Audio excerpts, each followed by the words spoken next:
What's up et catchalité, bienvenue dans cette nouvelle vidéo, c'est Jimbo et je serai votre commentateur aujourd'hui. Et aujourd'hui, on se retrouve pour les résultats du SmackDown du 9 octobre 2020.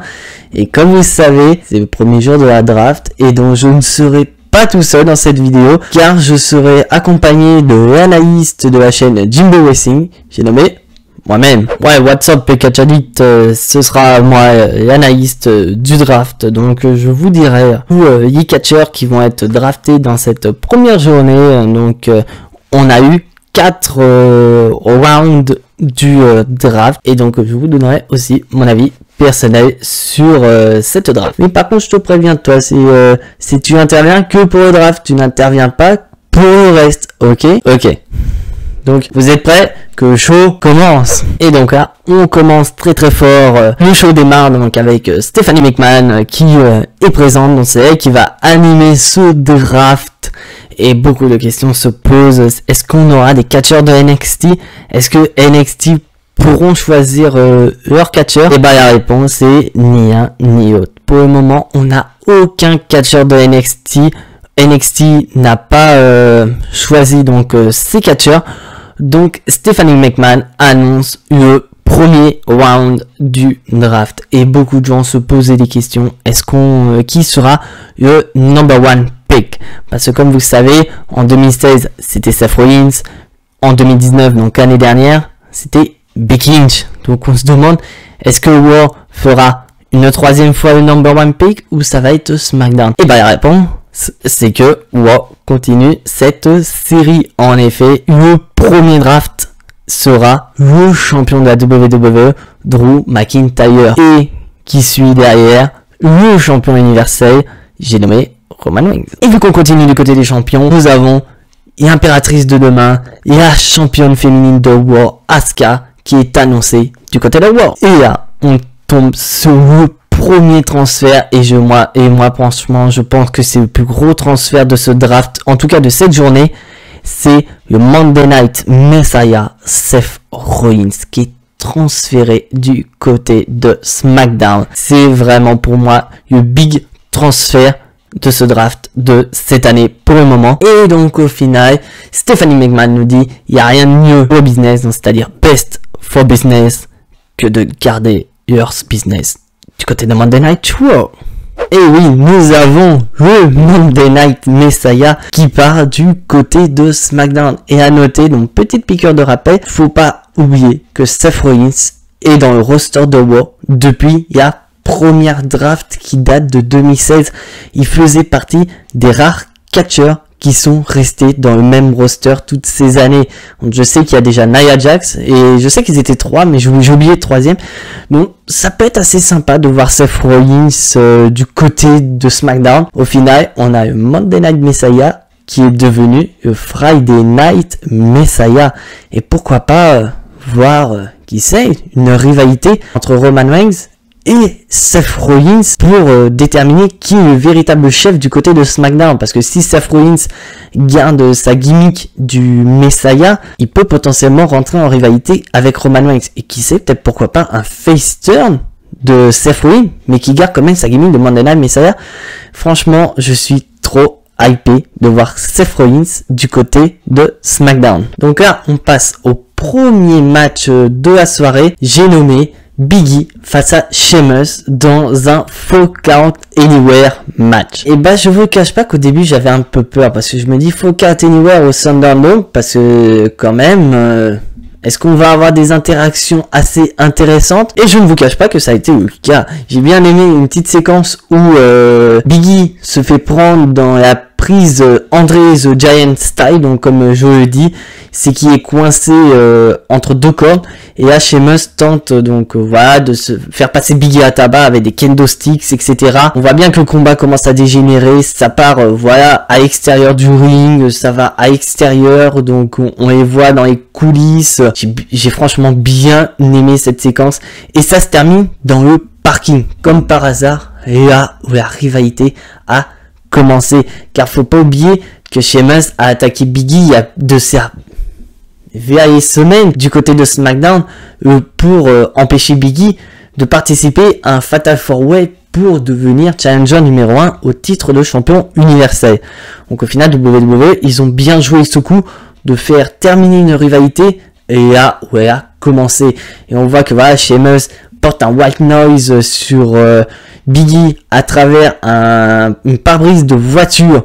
Il veut enfermer Biggie dans un coffre de voiture. Il veut lui péter le bras carrément avec le coffre de la voiture. Biggie qui se relève, Brogue kick sur Biggie, mais qu'au final ça a été esquivé et c'est au coffre de la voiture qui a pris cher. Donc zéro respect pour le coffre de la voiture qui s'est même détaché. Et Biggie qui porte un big ending sur Sheamus du haut d'une voiture, et les deux passent à travers 2 tables, ce qui entraîne la victoire de Biggie. Donc c'est vrai, je ne cache pas que Sheamus, en ce moment, il fait pas grand chose à WWE, mais n'empêche, il met sacrément Biggie en avant, car WWE veulent mettre Biggie en avant, et il faut une grosse victoire dans une stipulation comme ça là. C'est génial. Et tu passes en coulisses où voilà, Biggie se remet donc de sa victoire et on voit Kofi Kingston qui arrive, voilà, qui félicite Biggie, et on a Xavier Woods.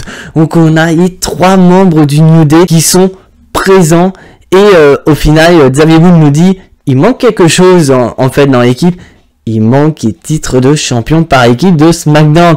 Donc on peut supposer que le New Day auront pour objectif dû à leur retour de potentiellement aller toquer à la porte de Shinsuke Nakamura et de Cesaro. Et donc suite à cela, on repasse ringside avec Jey Uso qui veut confronter son cousin Roman Reigns. Parce qu'en effet, on nous a informé que le match entre Jey Uso et Roman Reigns sera toujours un Hell in a Cell match, mais apparemment on aurait une stipulation qui serait rajoutée dans ce match. Donc au final, Jey Uso incite Roman Reigns à venir rejoindre dans le ring, mais rien ne se produit. Et là, on voit Paul Heyman sur l'écran géant qui explique tout simplement à Jey Uso que voilà, c'est pas à lui de dire à Roman Reigns tu dois ramener tes fesses tel jour à telle heure. C'est Roman Reigns qui décide quand est-ce qu'il doit venir, car il est le champion universel. Et donc au final, on a Roman Reigns qui parle à Jey Uso, qui voilà, il nous sort le baratin qui nous a sorti la semaine dernière, de dire voilà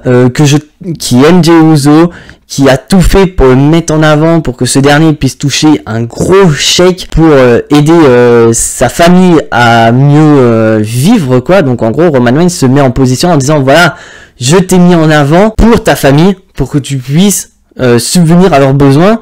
Et t'avais une seule chose à faire.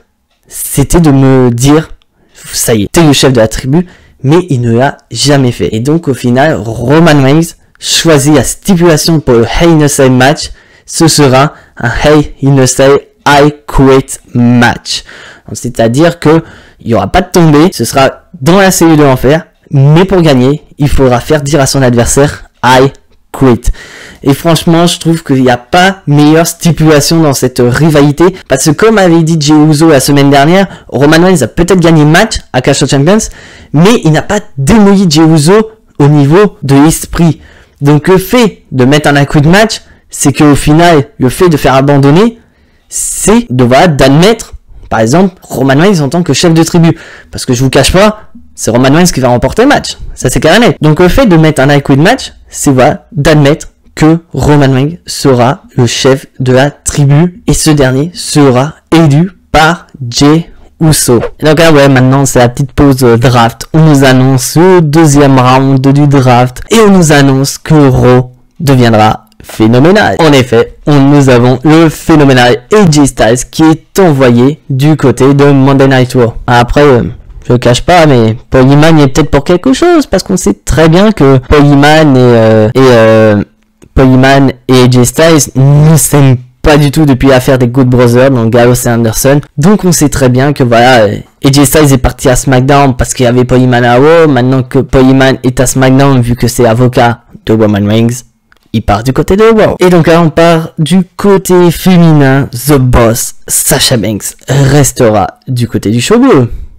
Ça ira très bien avec ses cheveux. Enfin bref, j'ai arrêté Van débile. Nous avons The Glow Naomi qui part du côté de Monday Night Raw. Elle a même pas eu le temps de faire valoir son match gagné face à Bayley. Allez hop, tu dégages direct du côté du show rouge. Et nous avons un transfert, ça y est, parce qu'il en faut bien en plus. C'est Bianca Belair. Bianca Belair qui passe du show rouge au show bleu. Donc, on aura peut-être droit aux vidéos promotionnelles de Bianca Belair qu'on a depuis quelques semaines du côté de SmackDown. Et on nous annonce que les championnes par équipe, Shayna Baszler et Nia Jax resteront du côté du show rouge. Dont Nia Jax reste encore une des rares superstars à être restée dans son roster depuis le premier draft en 2016. Je ne sais pas du tout qui est le deuxième. Je sais qu'il y avait Seth Rollins, mais il y en avait un troisième. Dites-moi en commentaire qui est le troisième. Donc là, on passe à un match tag team. Une nouvelle équipe qui a été créée. Matt Riddle et Jeff Hardy contre The Miz et John Morrison. À noter que le match, il n'a pas duré longtemps. Mais victoire, de Jeff Hardy et de Matt Riddle grâce à un bro Derek de Matt Riddle. Et à noter, à la fin du match, on a Jeff Hardy et Matt Riddle qui sont en train de célébrer leur victoire. Et d'un coup, on entend la musique de Lars Sullivan. Lars Sullivan qui fait son retour après des mois d'absence, de blessures et de problèmes personnels. Et il arrive, il s'en fout qui il y a en face de lui. Il démouille tout le monde. Il démouille Matt Riddle, il démolit Jeff Hardy, John Morrison et The Miz. Il s'en fout totalement de qui il y a en face de lui. Lui, ce qu'il veut, c'est de détruire tout le monde. Et franchement, je commençais à m'inquiéter de Lars Sullivan parce qu'on se dit, putain, ça fait un moment qu'on le voit plus. Qu'est-ce qu'il va devenir? Est-ce que au final WWE ne va pas potentiellement se séparer de lui, etc. Donc franchement, je suis assez content et je suis très curieux de ce qu'ils vont faire de Lars Sullivan à l'avenir. Mais s'il vous plaît, ne nous mettez pas en rivalité face au Chaos Party où on a eu un 3 contre 1 et que Lars Sullivan pouvait largement les défoncer. Mettez-lui des adversaires dignes de lui, plus ou moins de sa carrière. Tiens, mettez-lui Braun Strowman, Lars Sullivan. Ce serait peut-être pas mal. Et donc là, on passe au troisième round. Après la destruction de Lars Sullivan, petite pause, draft. On nous apprend que Ricochet restera du côté de Raw. Est-ce qu'il va accepter la proposition du Hurt Business qui lui a été fait lundi à Raw? Reste à savoir. C'est pour ça qu'il reste à Raw. Nous avons Jey Uso qui reste du côté de Raw. Mais à noter, ils nous ont dit Jey Uso. Est-ce que Jimmy Uso ne va pas partir du côté de Raw? Mystère rien dit. Nous avons Mandy Rose qui reste du côté de Raw. Ça me paraît logique. Elle a été transférée à Raw juste avant. Ce serait un peu débile de envoyer Mandy Rose à Raw et 2 semaines après, elle repart du côté de SmackDown. Et donc nous avons beaucoup de gens se poser la question, est-ce que du fait que Seth Rollins part à SmackDown, est-ce que sa rivalité contre la famille Mysterio est donc close? Et la réponse est non. Car on nous dit que Dominic Mysterio et son papa Rey Mysterio sont transférés du côté de SmackDown. Et donc juste après, donc on les voit en coulisses où ils disent que la rivalité contre Seth Rollins est très très loin d'être terminée. Et bien sûr, on fait envoyer une équipe à SmackDown. Faut bien en envoyer une du côté de Raw. Qui part du côté de Raw? The Miz et John Morrison. Donc, à votre avis, est-ce que le procès du Miz et Morrison contre Otis pour le droit de la mallette va-t-il être maintenu du fait que pour le moment on part du principe qu'Otis est toujours à SmackDown et que Miz et Morrison sont à Raw. Mystère. Et donc là on passe au match de championnat féminin. Comme ça a été annoncé la semaine dernière, Bayley défendra son titre face à son ancienne meilleure amie, j'ai nommé Sasha Banks. Et déjà, dès qu'on voit l'entrée de Bayley, on s'en doutait que ça allait finir comme c'est terminé, car on a Bayley qui est accompagné de sa nouvelle meilleure amie, j'ai nommé la chaise. Donc, fallait s'en douter, Bayley qui vient avec une chaise, Bayley va s'en servir. Elle le fait depuis quelques semaines déjà, elle se fait disqualifier. On a eu ça donc à Clash of Champions, donc ça m'aurait pas du tout étonné. Donc au final, le match a duré quelques minutes et à un moment donné, Bayley est à l'extérieur et elle se met à frapper donc Sasha Banks avec cette fameuse chaise. Donc au final, disqualification de Bayley, donc victoire de Sasha Banks. Mais comme c'est une disqualification, Bayley conserve sa ceinture. Donc d'un côté, c'était prévisible que Bayley aille conserver sa ceinture Parce que moi, franchement, s'ils auraient donné le titre à Sasha Banks, ça aurait été zéro respect pour Sasha Banks. Je m'explique. Parce que Sasha Banks a la réputation que depuis qu'elle a remporté tous ses titres, elle n'arrive pas à y défendre. Donc au final, j'aurais trouvé ça un peu zéro respect que Sasha Banks batte Bayley à SmackDown et qu'à Hell in a Cell, Sasha Banks repère le titre. Donc ça n'aurait aucun sens et puis ça aurait été zéro respect pour Sasha Banks. Donc au final, voilà. Bayley qui conserve son titre et elle commence à vouloir détruire Sasha Banks avec la chaise. Mais au final, Sasha Banks se réveille et c'est elle qui détruit Bayley avec la chaise. Bah, on va dire c'est un peu le coup des arroseurs arrosés Bayley, parce que tu ramènes la chaise mais c'est la chaise qui te fait mal. Et donc au final, durant le show, on a Sasha Banks en coulisses qui dit voilà que Bayley c'est une hache et si elle veut en faire, elle l'aura. Donc elle propose un match Bayley Sasha Banks à Hell in a Cell pour le titre de championne de SmackDown dans la CU de l'enfer. Et un peu plus tard, donc les officiels nous ont confirmé qu'il y aura ce match-là. On aura Bayley Sasha Banks dans le Hell in a Cell. Et au final, Sasha Banks nous dit voilà que Bayley, elle disait que Bayley la croyait comme étant sa meilleure amie, alors qu'en fait elle se trompait largement. Et franchement, il fallait s'y attendre, un Hell in a Cell match entre les deux.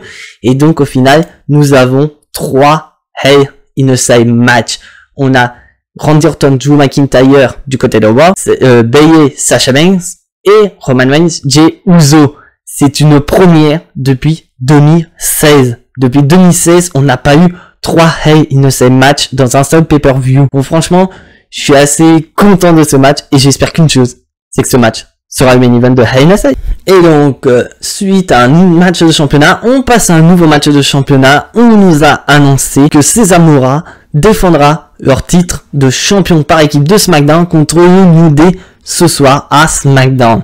Et donc au final, on a le match et superbe match. C'est vraiment un match revanche parce qu'on nous a montré des vidéos datant d'History Moves. Donc en gros là où Cesaro et Nakamura ont battu le New Day pour devenir champion par équipe. Donc notamment le powerbomb de Cesaro sur Kofi Kingston qui a fait passer Kofi à travers 2 tables. Et donc au final, le match, il est très bon. Et au final, victoire du New Day. Le New Day qui devient pour la 9e fois de leur carrière champion par équipe de SmackDown. Et donc au final, ils deviennent donc parmi les équipes les plus titrées de la WWE. Et je crois que New Day c'est même devenu la plus grande équipe la plus titrée de l'histoire. Parce que je sais que la plus grande équipe de l'histoire, ce sont les Dudley Boys. Mais je crois qu'ils ont 9 titres. Donc je crois que New Day est à égalité. Je suis pas sûr à 100%. Dites-moi en commentaire ce que vous en pensez. Mais je crois que les Dudley Boys sont à 9 titres de champion par équipe comme le New Day. Et donc au final, on a juste après le match, on voit Kofi, Xavier Woods et Big E qui célèbrent la concrétisation. Donc voilà, le sacre du New Day une nouvelle fois champion par équipe de SmackDown. Et dure réalité, on a Stephanie McMahon qui revient pour dire le 3e round du draft. Et oui, suite à ce match, au retour à la réalité, Stephanie McMahon nous annonce une terrible nouvelle.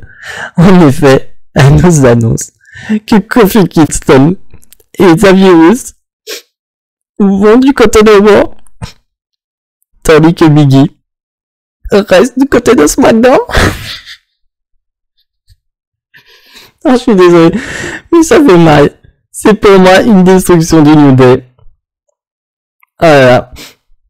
Une destruction comme ça. Oh non, Stephanie McMahon, pourquoi nous avoir fait ça? Une idée, putain. Une des meilleures équipes de la décennie avec une équipe la plus divertissante de l'histoire. Tu nous as détruit comme ça avec le draft, quoi. Putain, non, non, non. Enfin, trêve d'émotion, on nous apprend que Dana Brooke reste à Raw, donc même principe que pour Mandy Rose, je ne vois pas l'intérêt d'avoir transféré Dana Brooke du côté de Raw, alors que 2 semaines après, elle part à SmackDown. C'était logique, c'était une sorte de pré-draft, comme il disait. Et on nous annonce que Otis reste à SmackDown. Donc comme j'ai dit, est-ce que le procès qu'il y a face aux Miz et Morrison va-t-il rester en place du fait que Miz et Morrison sont à Raw et que maintenant Otis est confirmé à SmackDown. Mais je tiens à préciser qu'on nous dit Otis Tucker, on sait pas. On ne sait pas ce qui va venir de Tucker. Mystère rien dit. Et on nous dit que Angel Garza reste à Monday Night Raw. Donc, est-ce que c'est peut-être une piste pour dire que Andrade va partir du côté du showbiz pour avoir son émancipation et avoir vraiment enfin la rupture avec Angel Garza. Donc voilà, c'est la fin de ce draft et de cette session en tout cas de draft. Nous en aurons une autre session du côté de Monday Night Raw, mais je ne vous cache pas, le meilleur moment, le meilleur transfert comme je dis, c'est Seth Rollins.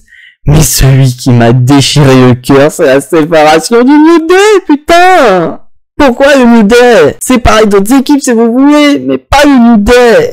Tout, mais pas le New Day! Oh là là! Sachant que vous venez de sacrés champions par équipe de SmackDown, donc dans quel intérêt vous nous les foutez champions par équipe de SmackDown si vous les transférez à Raw juste après? Ça veut dire que pour le moment, on va avoir les deux équipes championnes à Raw, à moins que vous avez décidé d'envoyer les Street Profits du côté de SmackDown en tant que champion par équipe de Raw.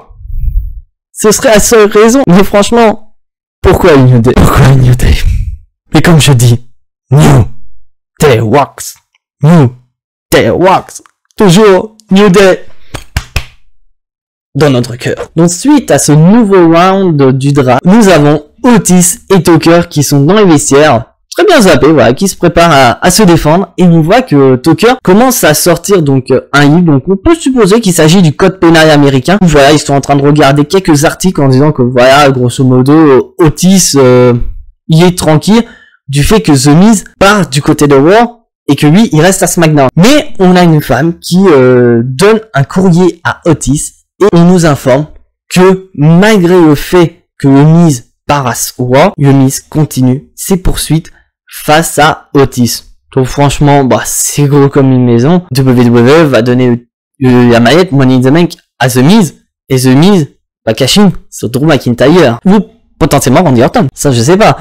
Mais si c'est Randy Orton, on fera un bond dans le passé, car en effet The Miz a été Mr. Money in the Bank en 2009, non je raconte des bêtises, en 2011, et il y avait cash in à Raw face à Randy Orton. Donc qui sait? Je dis rien, mais c'est peut-être un spoiler. Et on aura le droit donc à la cérémonie d'adieu du New Day, car on nous a annoncé que la semaine prochaine, le New Day aura un dernier match du côté de SmackDown. Donc on aura le New Day face à Cesaro et Sheamus. Donc après, je suis assez curieux aussi comment ils vont faire aussi pour les titres de SmackDown. Est-ce qu'on va avoir donc un changement du côté des titres? C'est-à-dire que lundi, c'est wow. Est-ce qu'on aura les Street Profits qui vont partir du côté de SmackDown avec les titres de champion de Raw? Je sais pas du tout. Et on nous annonce un autre match de championnat. C'est ni plus ni moins que Roman Reigns face à Braun Strowman. Bah personnellement, je ne vais pas aller midi à 14h. Je pronostique Roman Reigns champion universel parce que je ne vois pas pourquoi Roman Reigns perdrait son titre alors que voilà, on nous a annoncé Jey Uso Roman Reigns dans un Hell in a Cell I Quit match. Peut-être pourquoi pas une intervention de Lars Sullivan contre Braun Strowman pour lancer une rivalité Braun Strowman contre Lars Sullivan, je sais pas du tout. Et on passe au main event. Et un des matchs qui a été annoncé la semaine dernière, The Fiend, Bray Wyatt face à Kevin Owens. Et à noter que c'est le premier match de The Fiend du côté de SmackDown, parce que The Fiend a toujours combattu, certes, mais dans les pay-per-view, jamais à SmackDown, et là, il affronte Kevin Owens. Et au final, ça a été un match à sens unique.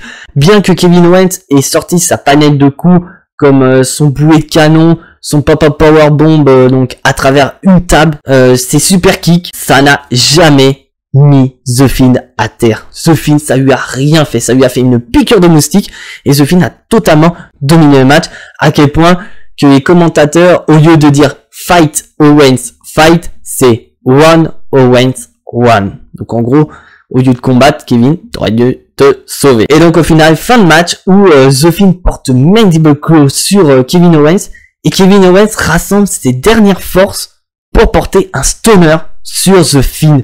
Mais The Fiend est trop puissant pour Kevin Owens, il se relève aussitôt et continue de porter le Mandible Claw sur Kevin Owens pour le compte de 3. Donc vainqueur de ce match, The Fiend, Bray Wyatt. Et juste après le match, on voit, il y a une lumière rouge qui commence à arriver, voilà. Et on a The Fiend qui remonte à ronde, voilà. et d'un coup, les lumières s'éteignent. Et on a Alexa Bliss qui est présente aux côtés de The Fiend. Et les choses se terminent donc avec The Fiend, Bray Wyatt et Alexa Bliss qui sont en train de regarder Kevin Owens. Et franchement, je le dis, je l'assume, j'adore ce duo, The Fiend et Alexa Bliss. Pourquoi je dis ça? Parce que franchement, c'est génial de voir qu'on peut imaginer tellement de théories par rapport à cette relation The Fiend Alexa Bliss qu'au final, c'est tout simplement génial. Est-ce qu'on va avoir dorénavant des interactions The Fiend Alexa Bliss durant les matchs? Je suis très curieux de voir ça. Et surtout, je suis assez curieux de voir la suite pour Kevin Owens. Parce que, est-ce qu'il va être victime de l'effet The Fiend? Donc en gros, qu'est-ce que c'est qu'effet The Fiend? Donc c'est ce que je me dis aussi. C'est qu'en fait, c'est qu'à chaque fois que The Fiend affronte un catcheur, le catcheur fait un bond plus ou moins dans le passé. On a eu ça avec Seth Rollins qui est tourné heel. Finn Balor est allé à NXT, The Miz a fait équipe avec John Morrison, Braun Strowman est redevenu un monstre de la famille Wyatt, et ainsi de suite. Donc on peut supposer que Kevin Owens va être victime de l'effet The Fiend, et va peut-être, pourquoi pas, tourner heel, redevenir le Kevin Owens qu'on a connu en 2015 quand il a fait ses débuts dans le roster principal, notamment quand il a affronté John Cena, être un Kevin Owens irrespectueux, qui tape tout le monde sur son passage. Franchement, je suis très très curieux de voir cela. Donc voilà, cette review de SmackDown est terminée. Si tu n'es pas abonné à la chaîne, abonne-toi. Et lâche le petit pouce bleu qui fait très très plaisir à la chaîne. Et active la petite cloche pour être notifié des prochaines vidéos. Et puis surtout, soyez tous très très fiers d'être fans de catch. Et la suite au prochain épisode. Et soyez très patients parce que demain, on est dimanche. On aura la petite vidéo des temps du dimanche. Mais en attendant, c'était Jimbo. Je vous fais des bisous et à la prochaine.